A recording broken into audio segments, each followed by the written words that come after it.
जय हिंद। हेलो दोस्तों, welcome to selection IAS. दोस्तों, जैसा आप जानते होंगे पिछले 5 सालों से स्पेशली 2017 के बाद से ही यूपीएससी प्रीलिम्स परीक्षा की जो नेचर है, जो प्रकृति है, वो लगातार बहुत ही ज़्यादा बदल रही है, इवॉल्व हो रही है। यूपीएससी अपने आप को इवॉल्व कर रही है और इसलिए हमें भी अपने आप को इवॉल्व करना पड़ेगा। इसलिए पिछले 5 सालों के जो यूपीएससी प्रीलिम्स के पेपर्स हैं जनरल स्टडीज़ के, उस बेसिस पे हमने आपके लिए कुछ पॉइंट्स, कुछ फॉर्मूला या यूँ कहें कुछ इंपॉर्टेंट मंत्राज की बात की है। तो आज के इस वीडियो में मैं कवर करने वाला हूं 7 इंपॉर्टेंट मंत्राज की, जिनकी मदद से आप यूपीएससी प्रीलिम्स के अंदर 120 प्लस इजीली स्कोर कर सकते हैं। मैं कर रहा हूं, मेरे दोस्त जो हैं उन्होंने किया है, मेरे बैचमेट्स हैं उन्होंने किया है, हमारे स्टूडेंट्स भी पिछले 2 सालों से कर रहे हैं, तो डेफिनेटली आप भी कर सकते हो। सो चलिए वन बाय वन इनको कवर करते हैं। सबसे पहला हमारा इंपॉर्टेंट मंत्र है static portion is the key. दोस्तों 2017, 18, 19, 20, 21, 22 में लगातार में यूपीएससी ने अपने आप को प्रूव करके हमें बताया है कि static portion is the key. दोस्तों ट्रेंड बदल रहा है, पैटर्न बदल रहा है, जिस तरीके से क्वेश्चन पूछे जाते थे, जिस तरीके से क्वेश्चन को फ्रेम किया जाता था, वो बदल रही है। ओके, बट एक जो कॉमन है इन सबका वो है base of syllabus of UPSC prelims, that is static portion. Indian polity हो या इंडियन इकोनॉमी हो, एनवायरनमेंट हो या साइंस एंड टेक्नोलॉजी हो या हिस्ट्री हो या ज्योग्राफी हो या करंट अफेयर्स हो, ठीक है। बट करंट अफेयर्स हम बहुत ज़्यादा फोकस के साथ पढ़ते हैं, लेकिन करंट अफेयर्स में हम एक अलग वीडियो में बात करेंगे कि उसमें किस तरीके से पैटर्न चेंज हो रही है। आज मैं आपको बताने वाला हूं कि स्टैटिक पोर्शन बहुत ही ज़्यादा क्रूशियल है। दोस्तों Indian polity, geography, economy, history, आपको बुक्स पता है, एनसीईआरटीज पता है, उन्हीं बुक्स को फॉलो करना है, कुछ और नहीं करना है। ओके, उनकी जितनी ज़्यादा आप रिविजन कर सकते हो उनको आप कीजिए, लेकिन static portion is the key, ये आपको समझना पड़ेगा। ओके, बट इसके लिए प्रायर मेरी कंडीशन है कि उसमें कंसेप्चुअल क्लैरिटी के साथ आपको पढ़ना पड़ेगा। जैसे आपने इंडियन पॉलिटी कोई चैप्टर पढ़ी एम लक्ष्मीकांत से, ओके, लेट्स से प्रेसिडेंट का चैप्टर है, तो उस चैप्टर में आपको सारे कॉन्सेप्ट्स की क्लैरिटी होना बहुत जरूरी है। पढ़ने का मतलब ये नहीं कि आपने एक नोवेल की तरीके से पढ़ ली, जो भी इसमें कॉन्सेप्ट्स है उसको ऊपर क्लैरिटी आना बहुत जरूरी है। Okay, because UPSC prelims examination में आप देखोगे जब स्टेटमेंट फ्रेम करती है यूपीएससी, ओके, तो वो वही कैंडिडेट सॉल्व कर सकते हैं जिनके कॉन्सेप्ट्स क्लियर हैं। तो कॉन्सेप्ट्स कैसे क्लियर होगा? उनको बार बार पढ़ने से, रिवाइज करने से, उसके ऊपर एप्लीकेशन बेस्ड सवाल पूछने से, प्रीवियस ईयर क्वेश्चंस लगाने से।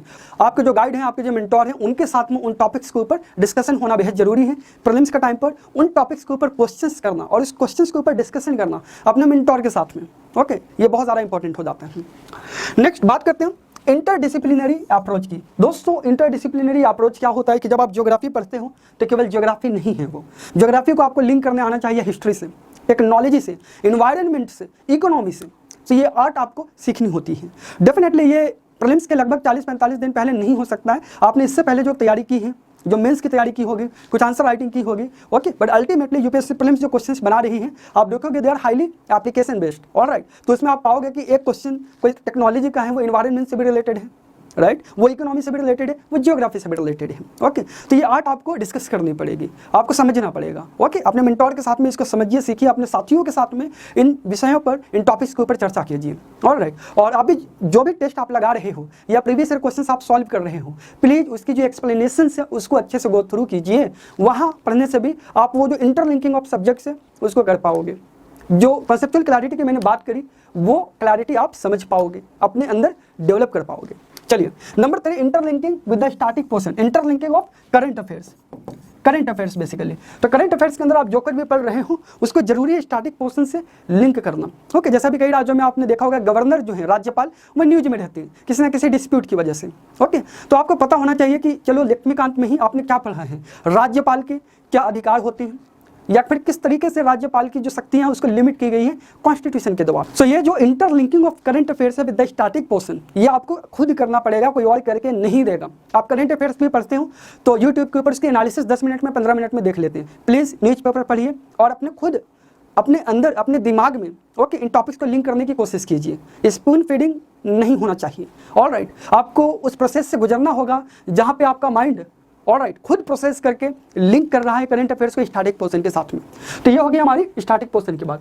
अब यूपीएससी प्रीलिम्स के लिए मात्र लगभग 45 दिन रह गए हैं, तो इसके लिए डेफिनेटली स्टैटिक पोर्शन को कवर करना, 4 से 5 बार रिवाइज करना बहुत इंपॉर्टेंट है, लेकिन इसके ऊपर भी आप फोकस कीजिए। देखो यूपीएससी के है ना 150 to 175 कुछ फेवरेट टॉपिक्स हैं। ये ऐसे टॉपिक्स हैं जो पिछले 40 सालों का प्रीवियस ईयर क्वेश्चंस के एनालिसिस करने के बाद हमारी टीम ने और हमने इसको बनाए हैं। ये 150 से 175 टॉपिक्स के ऊपर सवाल लगभग हर दूसरे साल या हर साल रिपीट होते ही होते हैं। ओके, तो इन टॉपिक्स के ऊपर आपको ज़्यादा से ज़्यादा मास्टरी करना है। Okay, for an example Indian polity की अगर बात करें तो directive principle of state policy, fundamental rights, okay, 5th schedule, president के चैप्टर, सिमिलरली गवर्नर के चैप्टर, तो ये इनके ऊपर लगभग सवाल आने ही आने हैं। सिमिलरली आप हिस्ट्री में भी देखो, बुद्धिज्म के ऊपर, जैनिज्म के ऊपर हर साल सवाल आ रहा है, विजयनगर साम्राज्य के ऊपर हर साल सवाल आ रहा है। ओके, तो आप इस पूरे 150 सो दैट आपको पूरे ये 150 टॉप टॉपिक्स हैं, ओके, जो कि हर सब्जेक्ट से हमने टॉप फिल्टर आउट किया हुआ है based on last 40 years of previous year questions. आप प्लीज इसको मास्टर कीजिए। ये पीडीएफ, ये नोट्स आपको हमारे एप्लीकेशन के ऊपर मिल जाएगी डिस्क्रिप्शन में, और फर्स्ट कमेंट में हमने हमारे एप्लीकेशन का सिलेक्शन IAS नाम से ऐप है, ये प्ले स्टोर पे आपको मिल जाएगी, जिसका डिस्क्रिप्शन में हमने लिंक दिया हुआ है। इसको डाउनलोड कीजिए। इसके आप नोट सेक्शन पे जाइए, वहाँ पे एक PDF होगी टॉप 150 टॉपिक्स को ऊपर, उन टॉपिक्स को मास्टर कीजिए। They will certainly help you to fetch out more than 70% of the question from the paper. Alright, या दोस्तों, सेकंड इंपॉर्टेंट फैक्टर है करंट अफेयर्स की।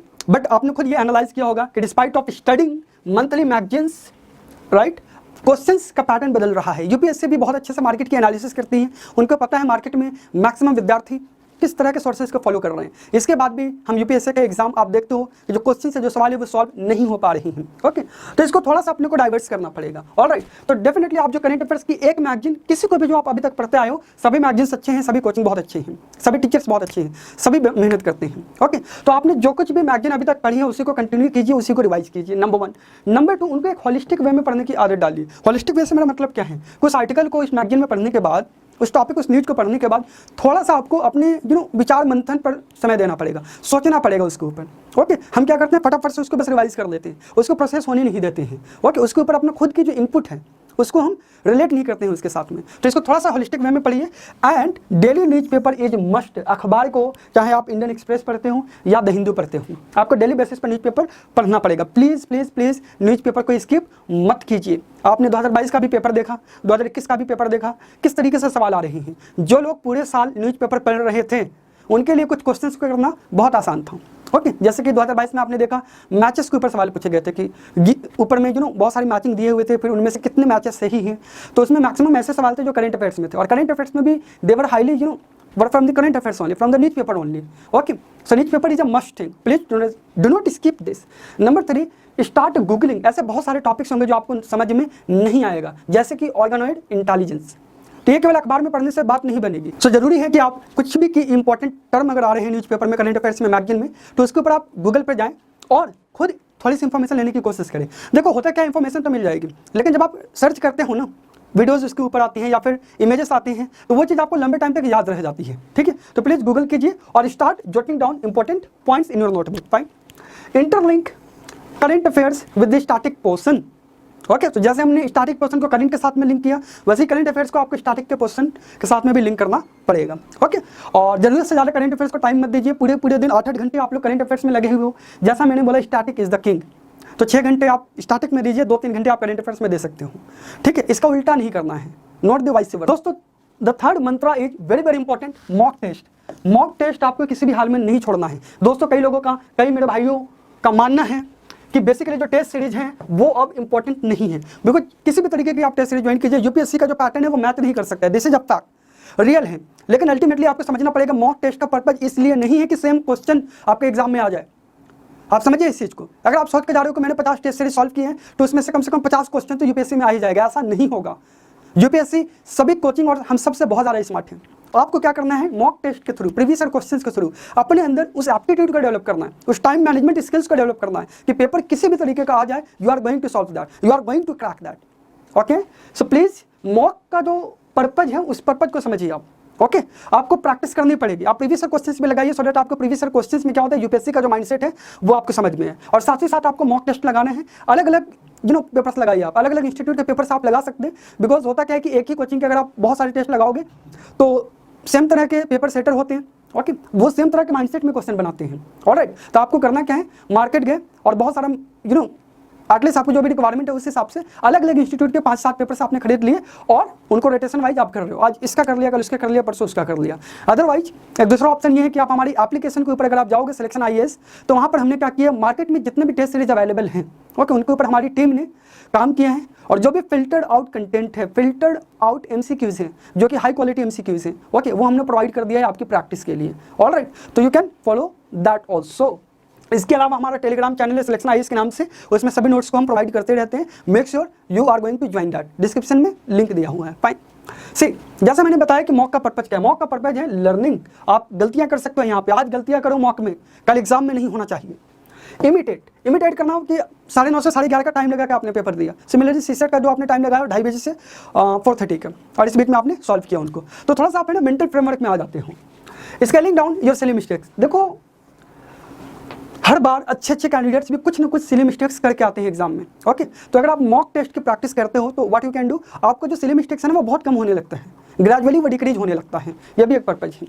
Bringing accountability in your preparation, आप तैयारी करते हो, आपने बोल दिया कि चलो मॉडर्न हिस्ट्री मैंने पढ़ लिया है, लेकिन जब आप टेस्ट लगाते हो तब आपको पता चलता है कह रही है तो मुझे आता ही नहीं है, मैंने पढ़ा है लेकिन यहाँ पे मैं सवाल नहीं कर पा रहा हूँ।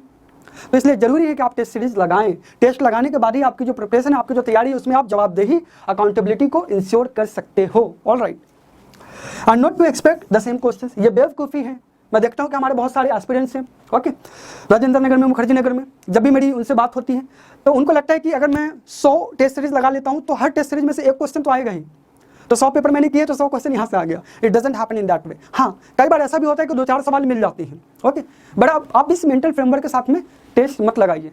ओके, अगर आप पेपर कंप्लीट नहीं कर पाते हो तो इसके लिए टेस्ट सीरीज लगाइए। इसका अच्छा तरीका क्या है, देखो मैं क्या करता हूँ कि बेसिकली पेपर आता है हमारा यूपीएससी का 100 क्वेश्चन का, ओके, तो मैं हमेशा टेस्ट सीरीज में 125 क्वेश्चन की प्रैक्टिस करता हूँ उसी 2 घंटे का टाइम में।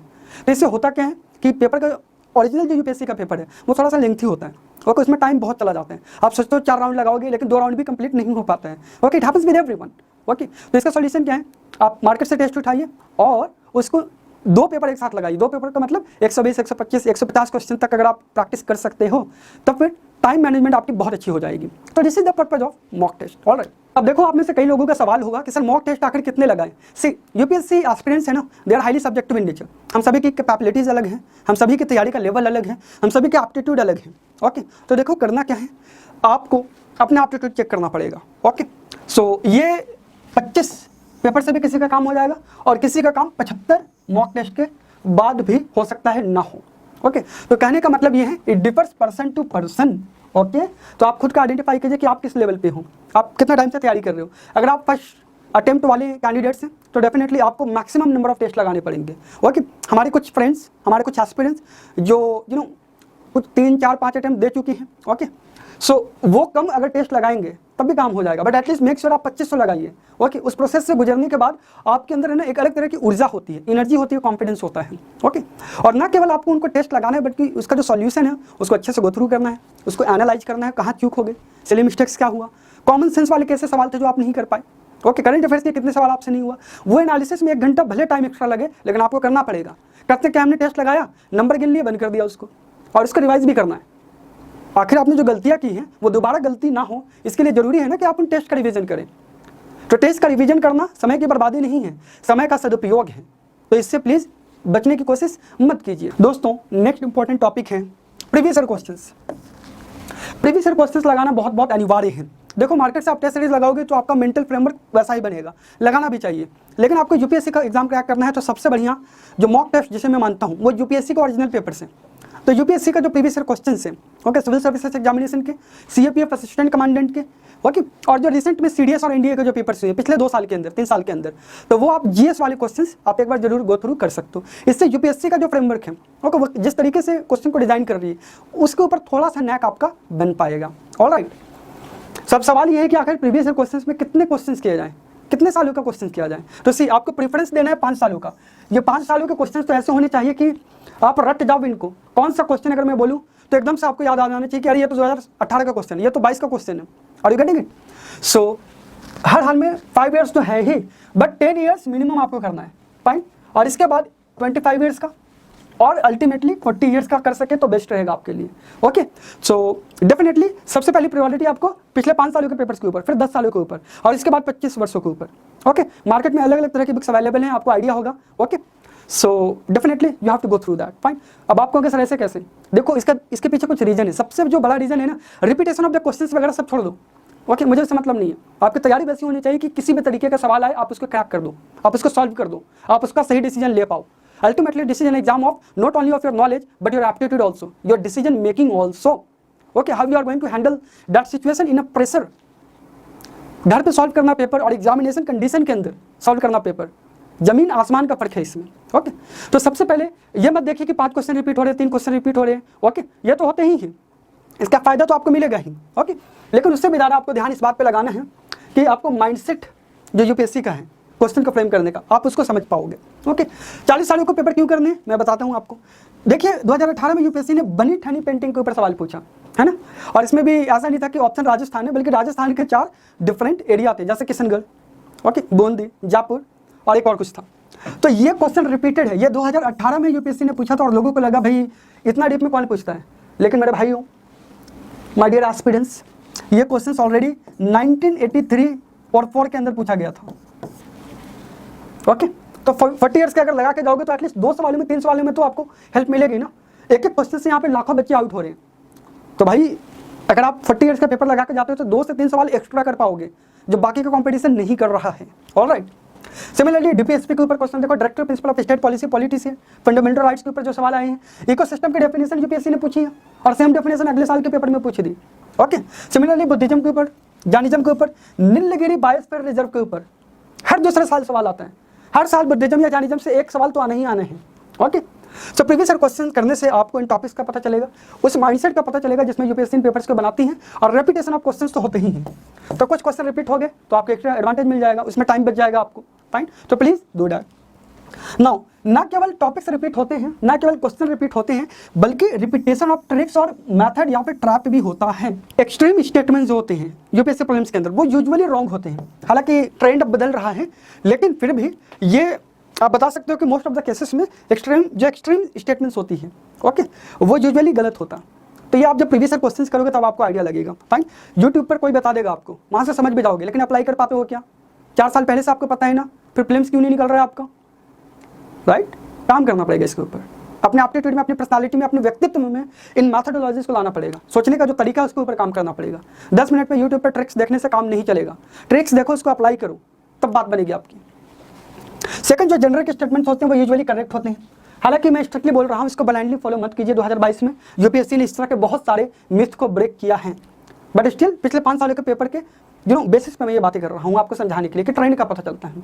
ओके दोस्तों, हमारी तैयारी ऐसी होनी चाहिए कि हम किसी भी चीज़ को ब्लाइंडली फॉलो ना करें, लेकिन अगर आप एनालिसिस कर सके पेपर का, क्वेश्चंस का, स्टेटमेंट का, तो आपको आंसर मिलती है। यूपीएससी उस तरीके से ही क्वेश्चन को बनाती है कि आप उन सवालों के जवाब पा सकते हैं, लिख सकते हैं।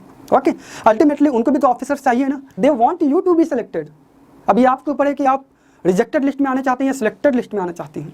ऑलराइट, या फिर इंटरचेंज स्टेटमेंट्स आपने देखा होगा प्रीलिम्स के अंदर कि 2 स्टेटमेंट देते हैं वो, और वो इंटरचेंज कर देते हैं। ओके, जैसे कि एक बार 2019 में मेडिवल हिस्ट्री में उन्होंने सवाल बनाया जमींदार के ऊपर और जागीरदार के ऊपर, दोनों का जो एक्सप्लेनेशन था उन्होंने इंटरचेंज कर दिया।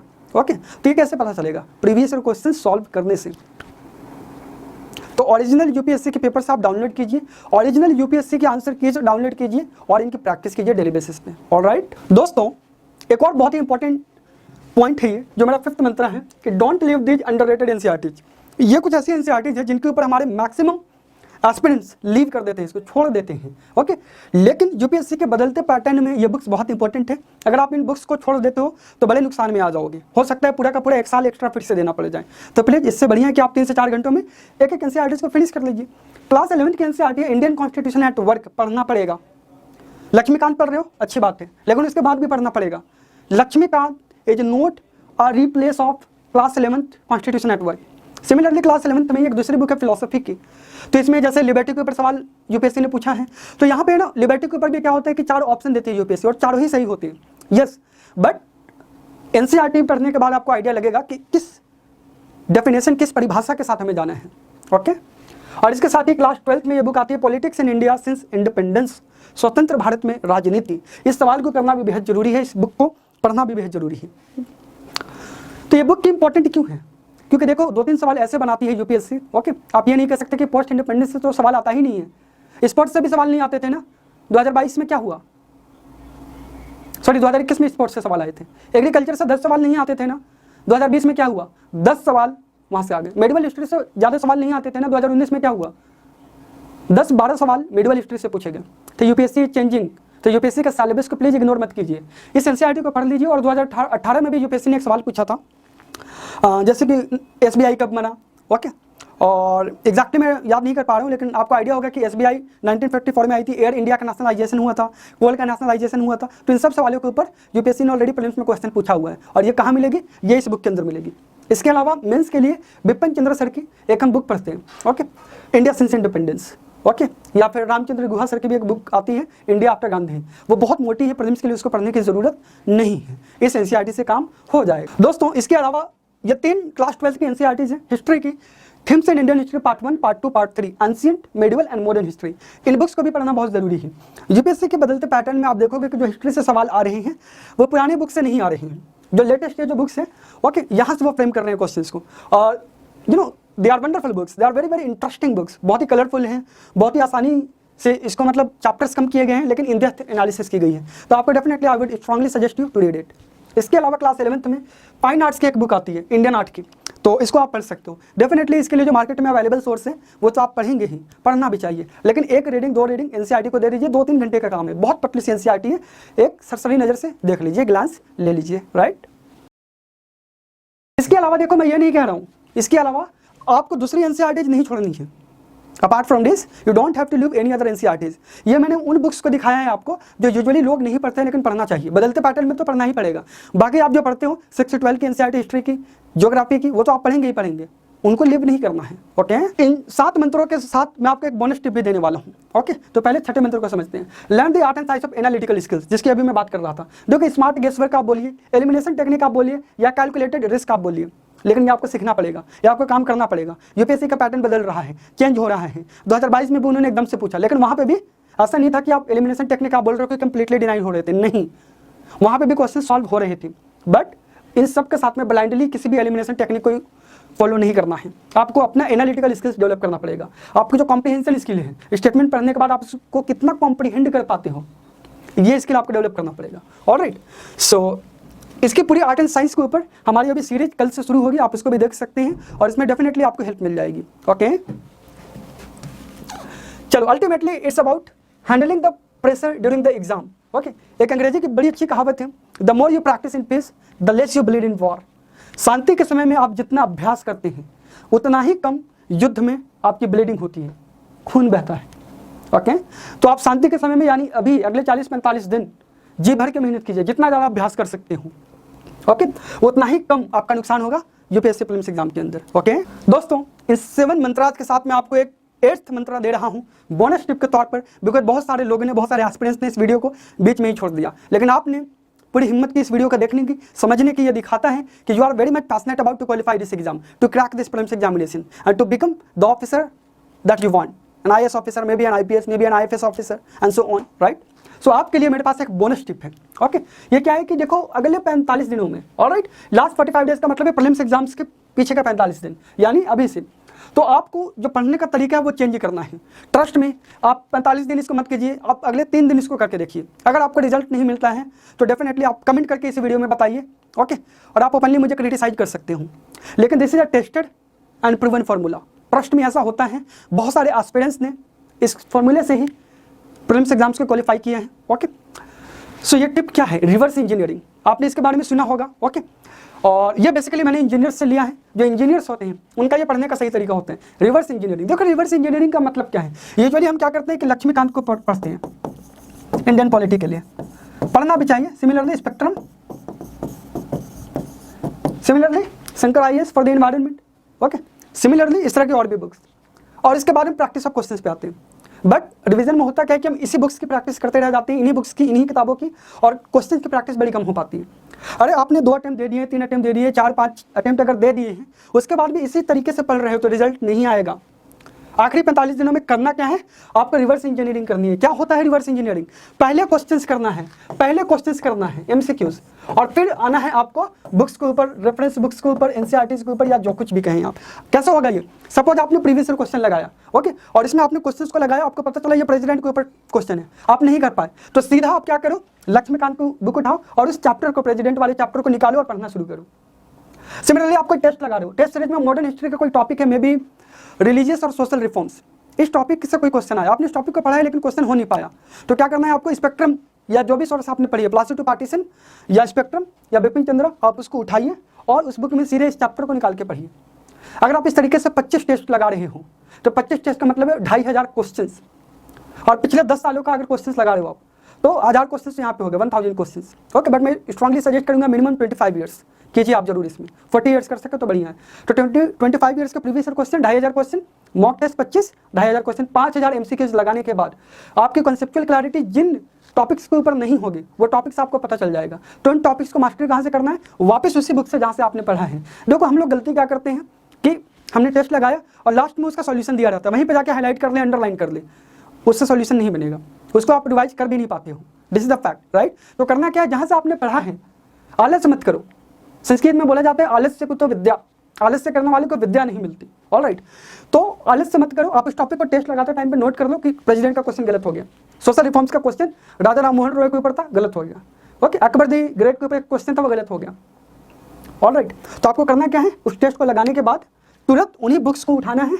ओके, और उन टॉपिक्स को निकालना है सीधे जिसमें आपने गलतियां करी हैं या आपको पता लगता है कि इसमें मेरी कॉन्सेप्चुअल क्लैरिटी थोड़ी कम है। यकीन मानिए अगले 3 दिन इस तरीके से पढ़ के देखिए, अगर आपका रिजल्ट ठीक है, अगले 3 दिन इसको पढ़ के देखिए। ओके, अपने आप आपको आइडिया लग जाएगा, रिजल्ट मिलना शुरू हो जाएगा। ओके दोस्तों, तो ये थे आपके 7 टिप्स यूपीएससी प्रीलिम्स एग्जामिनेशन को पास करने के लिए। फटाफट से इसको रिवाइज करते हैं। वो कौन से टिप्स है जिसकी मदद से आप ये सिर्फ दोस्तों, तो फटाफट रिवीजन करते हैं। दोस्तों एक बार क्विकली रिवीजन कर लेते हैं वो 7 मंत्राज कौन से हैं जिनकी मदद से आप यूपीएससी प्रीलिम्स की परीक्षा को पास कर पाओगे। सबसे पहले static portion is the key, इसको मास्टर करो। एनसीईआरटी प्लस जो भी बुक्स हैं आपकी वही बुक्स जो सब पढ़ते हैं, कुछ अलग नहीं है। Okay, number 1। Number 2, current affairs को करना क्या है, न्यूज़पेपर और गूगल करने की आदत आपको जरूर लगानी है, और स्टैटिक पोर्शन को करंट के साथ लिंक करने की कोशिश जरूर करनी है। नंबर 3, मॉक टेस्ट आपको लगाना है, 25 लगाओ मिनिमम, मैक्सिमम आपकी जितने भी रिक्वायरमेंट हो उस हिसाब से। और मॉक टेस्ट में अल्टीमेटली ध्यान रखना आप माइंडसेट के लिए काम कर रहे हो, क्वेश्चन कॉपी हो जाएगा इसके लिए काम नहीं कर रहे हो आप, माइंडसेट के लिए, टाइम मैनेजमेंट के लिए काम कर रहे हो आप। ओके, टेक्निक्स की प्रैक्टिस करने के लिए कर रहे हो आप। ओके, अच्छा टेक्निक्स भी क्या होता है कि ये जो कोचिंग वाले पेपर्स बनाते हैं इसमें हमारी यूपीएससी की टेक्निक्स गलत हो जाती है, तो वो जानबूझ कैसे बनाती हैं, एक तरह से अच्छा भी है। क्यों? सो दैट आप एक बने बनाए माइंडसेट में ना जाओ। यूपीएससी का पेपर जैसा आता है उस हिसाब से आपकी स्ट्रैटेजी बननी चाहिए। फाइन। नेक्स्ट है previous year questions. Okay, at least 25 years का, और मैं सजेस्ट करूंगा 40 ईयर्स का करने का, कीजिए आप इसको। इन एनसीईआरटीज को प्लीज मत छोड़िए, इनको करना अनिवार्य है। ठीक है, क्लास 11 की 3 किताबें, इंडियन कॉन्स्टिट्यूशन एट वर्क, उसके बाद फिलोसफी की बुक, और क्लास 11 की फाइन आर्ट्स की एक बुक आती है। हिस्ट्री की क्लास 12 की तीनों नई book, themes in Indian history part 1, 2 और 3, और साथ ही साथ क्लास 12 की politics in India since independence, ये जरूर पढ़ना है आपको। बाकी इसके साथ में जो आपने एनसीईआरटीज पढ़ी है, हिस्ट्री, ज्योग्राफी, पॉलिटी की, इकोनॉमी की, उनका रिवीजन जरूर करना है।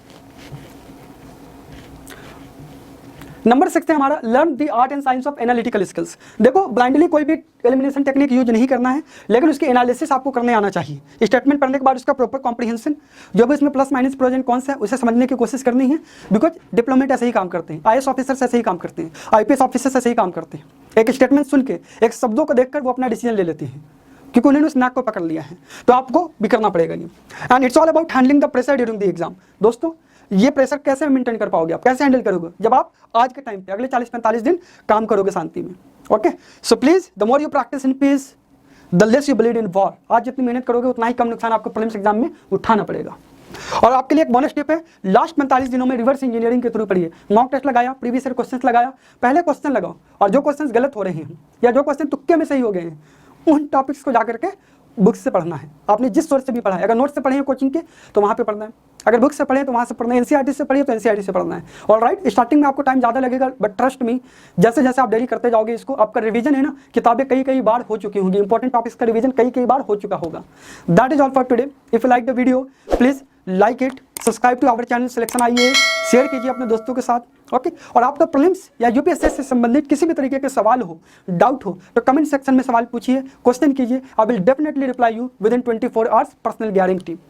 And please make sure you download our selection IAS application, जहाँ पे आपको ये सारा नोट्स प्रीलिम्स का, मेंस का, और अभी जो हमारी सीरीज चल रही है ये सब कुछ फ्री ऑफ कॉस्ट अवेलेबल है आपके लिए। वहाँ पे आपको टॉप 150 टॉपिक्स जो हैं यूपीएससी प्रीलिम्स की, उसके भी लिस्ट हमने दे दिया है। Okay, so keep studying, work hard and become an IAS officer. Okay, thank you so much. Jai Hind.